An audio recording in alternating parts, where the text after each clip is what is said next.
خوش نصیب ہے وہ جو اس رات کو پا گیا۔ لیلۃ القدر وہ رات ہے جب اللہ تقدیروں کے فیصلے لکھتا ہے، اور یہ وہی رات بھی ہے جب قرآن کے نزول کا سلسلہ شروع ہوا۔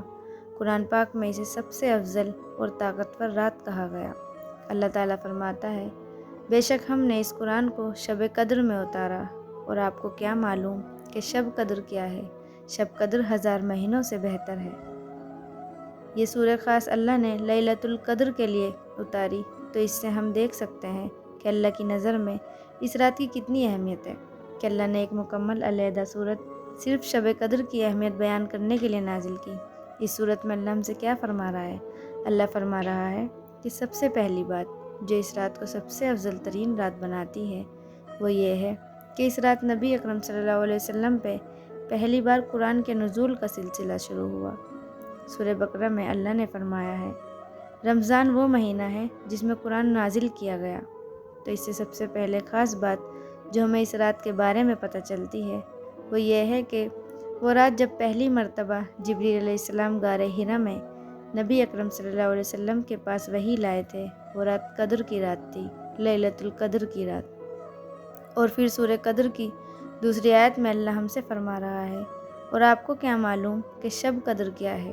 اس کا کیا مطلب ہوا؟ اس کا مطلب یہ ہے کہ اس رات کو کوئی معمولی رات نہ سمجھو، کیونکہ اس رات اللہ نے تمام انسانیت پر اپنے فرشتے کے ذریعے بھلائی اتاری تھی۔ کون سی بھلائی؟ یہ بھلائی کہ اللہ نے اس رات ہمیں ہدایت کی روشنی دکھائی۔ اللہ نے ہمیں اپنے کلام کے ذریعے سیدھی راہ دکھائی، اس لیے اللہ ہمیں مخاطب کر کے فرما رہا ہے کہ آپ اس رات کو بھی باقی راتوں کی طرح ہاتھ پہ ہاتھ دھر کے نہ بیٹھ جانا، بلکہ ہدایت کی اس روشنی کی جانب چل پڑنا جس کا آغاز اللہ نے شب قدر سے کیا تھا، یعنی اللہ کی طرف لوٹ آنا۔ پھر اللہ تعالیٰ فرماتے ہیں کہ شب قدر 1000 مہینوں سے بہتر ہے۔ اب یہاں 1000 مہینوں سے مراد صرف 83 سال اور 4 مہینے نہیں، بلکہ اللہ نے 1000 کا لفظ بڑی تعداد کا تصور دلانے کے لیے استعمال کیا۔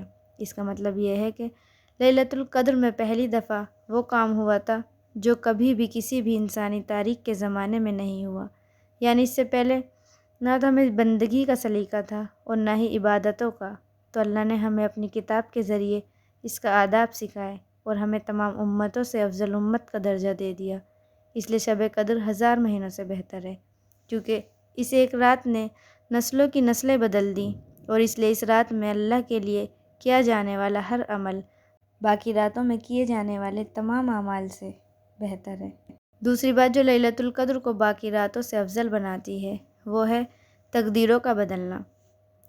ایک صورت میں آتا ہے، اس رات ہر معاملے کا حکیمانہ فیصلہ سنا دیا جاتا ہے۔ یہاں لیلۃ القدر کی بات کی جا رہی ہے، یعنی لیلۃ القدر باقی عام راتوں جیسی نہیں ہے، بلکہ یہ تو قسمتوں کے بنانے اور بگاڑنے کی رات ہے۔ اللہ اس رات سال بھر کے فیصلے سنا دیتا ہے اور ساری دنیا کی تقدیر ان فیصلوں کے لحاظ سے بدل دیتا ہے۔ تو دوسری بات جو اس رات کو خاص بناتی ہے وہ یہی ہے کہ یہ رات سب سے بڑا موقع ہے اللہ سے اپنی تقدیر میں بھلائی مانگنے کا۔ یہ رات بڑے نصیب والوں کو ملتی ہے، اور جن کو ملتی ہے ان کے نصیب روشن ہو جاتے ہیں اور وہ خوش نصیبوں میں ہو جاتے ہیں۔ اب سوال آتا ہے کہ یہ رات کب آتی ہے؟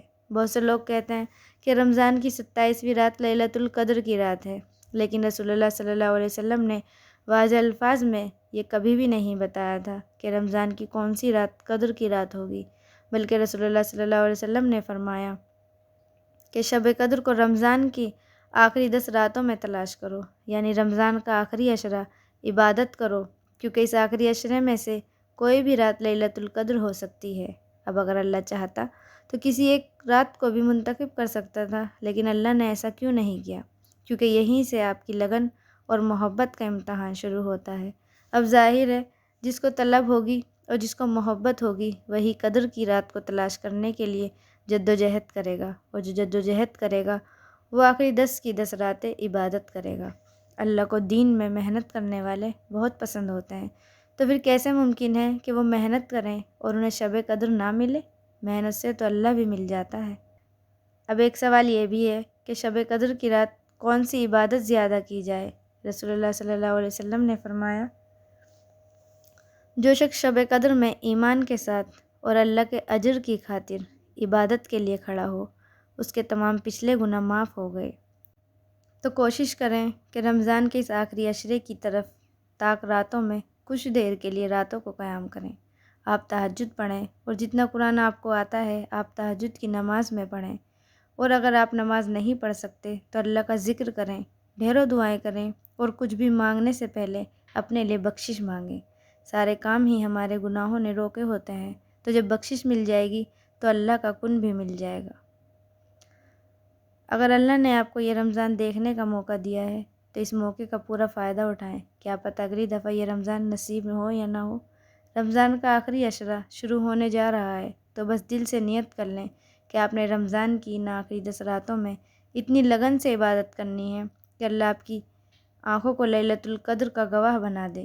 حضرت عائشہ رضی اللہ تعالیٰ عنہ فرماتی ہیں کہ رمضان کے آخری عشرے میں رسول اللہ صلی اللہ علیہ وسلم اپنی کمر کس لیتے تھے، اور ان راتوں میں آپ خود بھی جاگتے تھے اور دوسروں کو بھی جگاتے تھے، یعنی اتنے زور و شور سے رسول اللہ صلی اللہ علیہ وسلم ان آخری 10 راتوں میں عبادت کا اہتمام کرتے تھے، تو آپ نے بھی کمر کس لینی ہے، اپنی اور اللہ کو راضی کر کے ہی دم لینا ہے۔ تقدیروں کے بدلنے کی رات ہے یہ، تو آپ بھی اللہ کے حضور سجدہ ریز ہو کر التجا کریں، انشاءاللہ وہ آپ کی تقدیر بھی بدل دے گا۔ اور جیسے یہ رات ہمارے لیے 1400 سال پہلے بھلائی اور بہتری لائی تھی، ویسے ہی یہ رات اب بھی ہم سب کے لیے بہت مبارک رات ثابت ہوگی انشاءاللہ۔